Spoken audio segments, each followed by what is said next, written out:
Hey everyone, it's me, Ricky J from the British Columbia Real Estate Podcast. Welcome to episode number 9. We got a special guest today. Jeff, unfortunately, is out of the office, but we do have Mike Thiara, mortgage broker, specialist in the building today. How's it going, Mike? Good. How's everyone?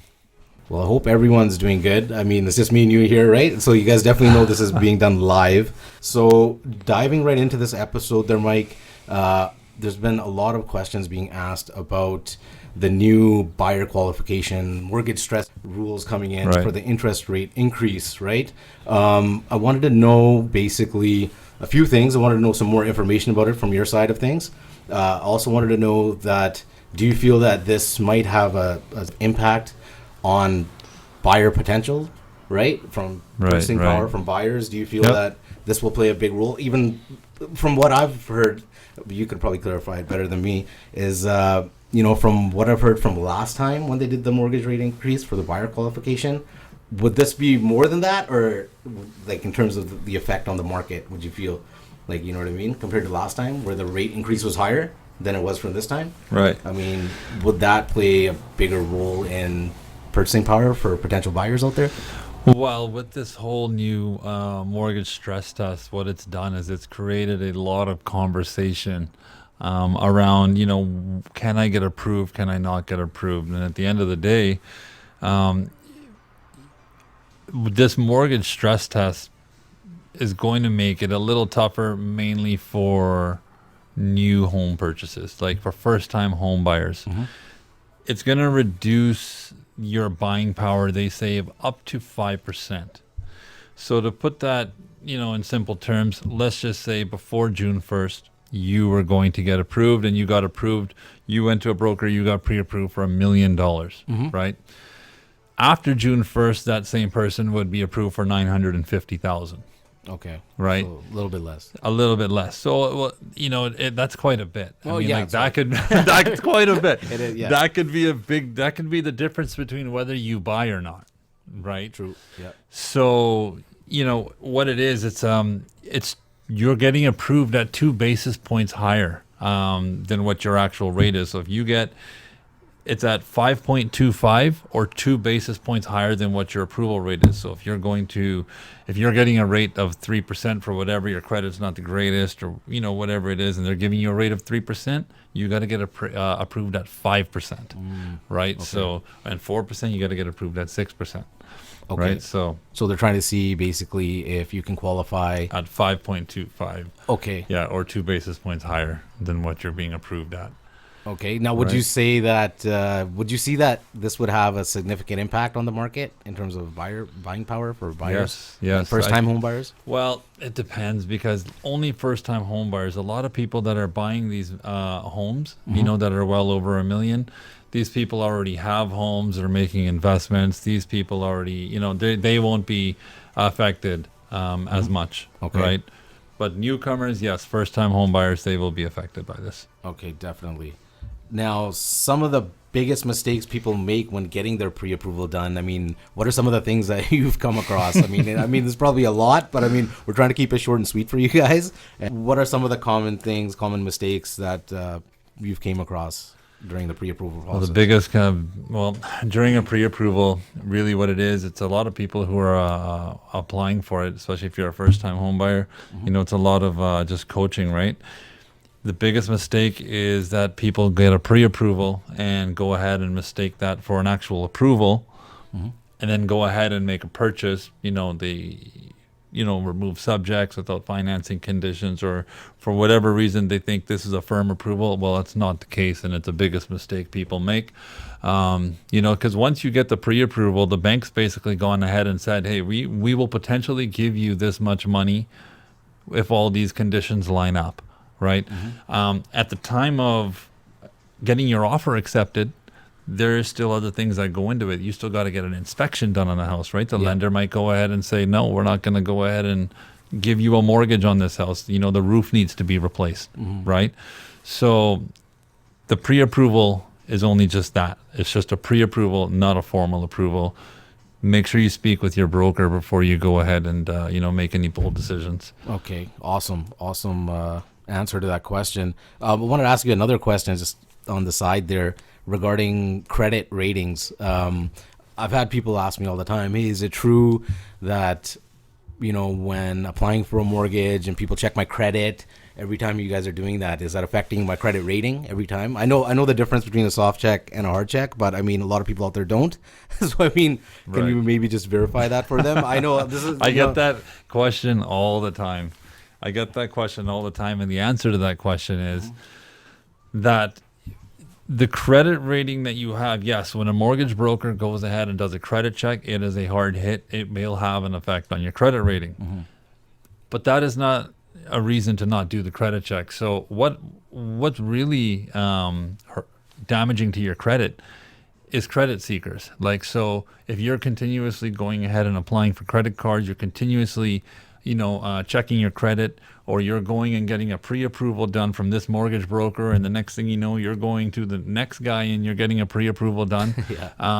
This continuous checking of your credit is what's going to bring your score down. Okay, right? So it can affect. The biggest thing is car dealerships. You go to a car dealership, you go ahead and you try to get financing done. That's the number one thing, car dealerships. I'll see a credit check done 5 times in one day because they'll try to do financing through one of their lenders. They won't do it. Then they'll go ahead and do a different one. They'll try 3-4 different finance options, and they'll hit your credit sometimes 5 times. Okay. So it can definitely affect yeah, it will affect your credit, but like I said, only really affect those people that are checking their credit all the time. Okay.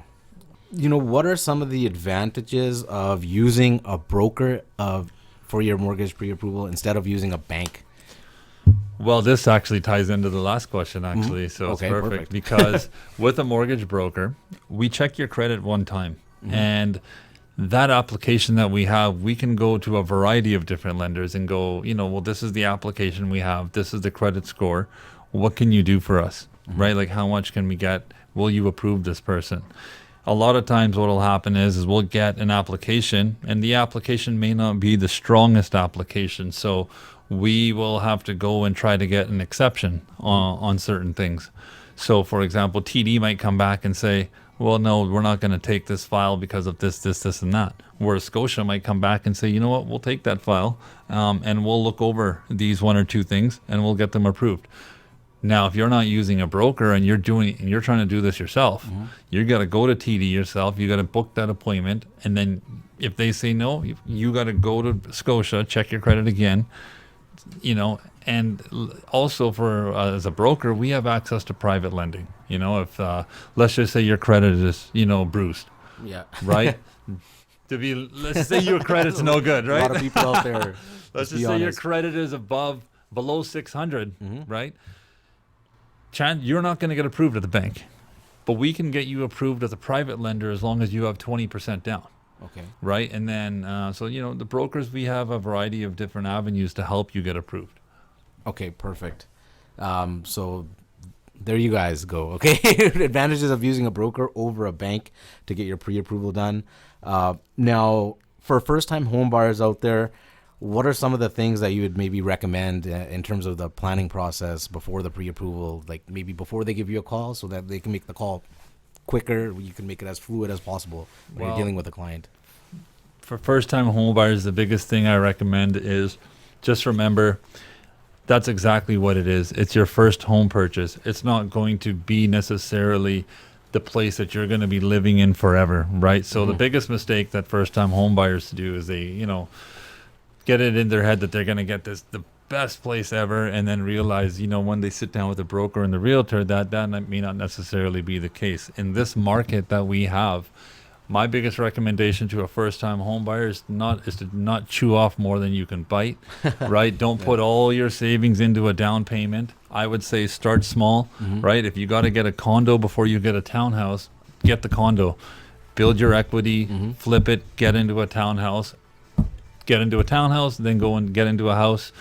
That's the biggest thing. Now, in terms of getting ready for your pre-approval, you want to make sure that you have a letter of employment that's within 30 days. You need a recent pay stub.